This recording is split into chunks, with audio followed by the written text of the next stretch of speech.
We're reading the Beis HaLevi on Bitachon 19, the inverse relationship between relying on Hashem and having to toil for one's needs. This too, a person should understand that as he lessens his business dealings and strengthens himself with his Bitachon, so will his need for exertion be lessened, as Hashem will prepare his needs for him through an easy and clean trade. On the other hand, the more a person increases his Hishtadlus and plunges into those efforts and makes them primary in his mind, correspondingly, Hashem provides his livelihood for him only after he exerts much effort. As noted, a person is required to do the proper Hishtadlus. The question is how much. The Beis HaLevi teaches that it all depends on a person's level of Bitachon. As a person raises his level of trust in Hashem, Hashem will provide him with his sustenance in a manner that requires less effort, less work, and less effort.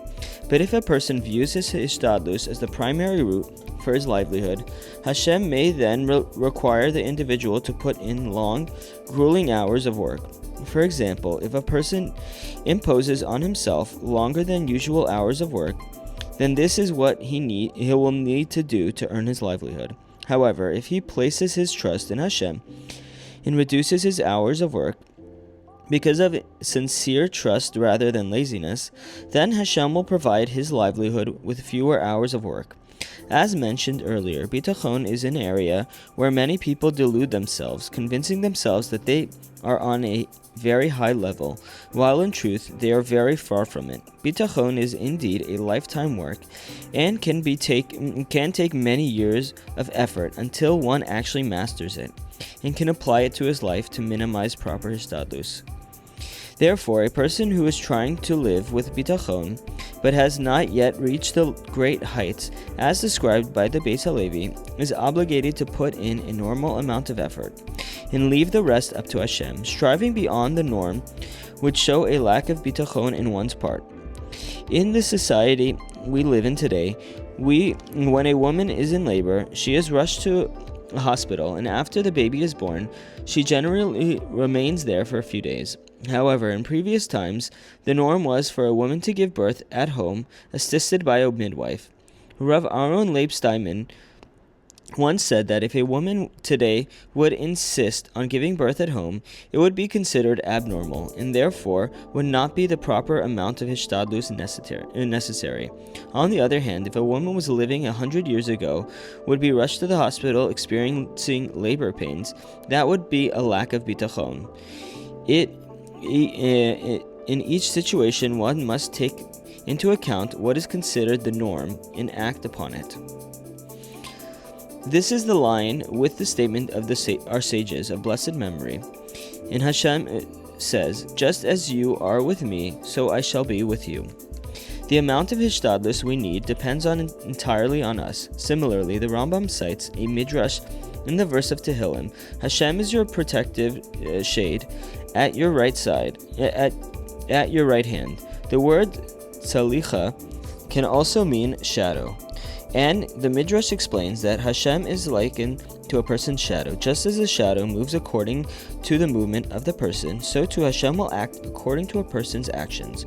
The Alter of Navardik writes that this concept refers to a person in his level of Bitachon.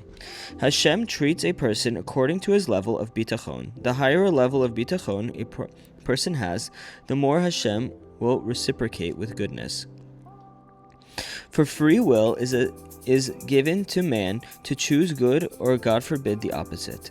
And a person can choose to what extent he will fulfill the mitzvah of Bitachon. If a person makes the righteous choice to have a high level of Bitachon, he has earned a high level of Hashem's being with him, and he will not have to do so much Hishtadlus.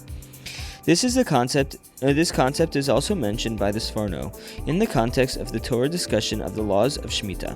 The Torah commands that agricultural work is forbidden every 7th year in Eretz Yisrael. For a whole year, the farmer may not work his land. The Torah anticipates that people will ask, what will we eat in the 7th year? If they do not work the land, how will they have food? God answers, and they will send a special blessing during the previous year. such that the land will produce far more than it normally does, providing enough food for the coming years. Sforno raises the question of why people would have such a concern, given the Torah had earlier promised that in the reward for observing the laws of Shemitah, you will eat to satiation. If they were already guaranteed abundant food in reward for fulfilling this mitzvah, then why would they ask, what will we eat in the 7th year? Additionally, Sforno asks that people are expressing a lack of trust in Hashem by asking this question, then they are not rewarded by receiving Hashem's special promise of extraordinary blessing. The Sforno answers by noting that the promise of you will eat and be satiated is not a promise of abundance, but rather a promise of satiation. That small amounts of food will be provided on the level of contentment that would normally be provided only by larger amounts. The Torah then addresses those who do not trust in this promise and are still worried that they might not have enough. God responds that He will provide their sustenance in a different way, through an abundance of grain, which will require hours of hard work to harvest and store. Hashem offers us the opportunity to experience satiation and contentment without excessive work and exertion. But if we insist on receiving our livelihood through excessive work, then this is how it will come to us, making it harder on ourselves. A humorous story is told of a young man from a family that had a shoe business, who married a young woman from a family that had a diamond business. The wife advised her husband to join her family's business, which was far more lucrative than his family's enterprise. The husband declined and continued building his shoe business. They lived happy life, but the wife's brother enjoyed greater luxury than they did. After many years, the husband turned to his wife and said, "You know, it's really a good thing that I stuck to selling shoes. After all, in 20 years I've been doing this. Not one person has ever walked into my shop and asked for a diamond. Everybody who walked in wanted shoes. Could you imagine that? What would have happened if I had sold diamonds? I wouldn't have a cent." "You're so silly," she replied. "You decided to sell shoes, so people come to you for shoes. If you had decided to sell diamonds, people would have come to you for diamonds." The same is true with regard to Hishtadlus. A person who decides that to earn a livelihood, he must work long and hard hours, might attribute his success to his efforts. "It sure is a good thing that I didn't rely on Bitachon. Look how successful I am putting in all this work." But he fails to realize that if he had trusted in Hashem, he would have earned the same livelihood with less work.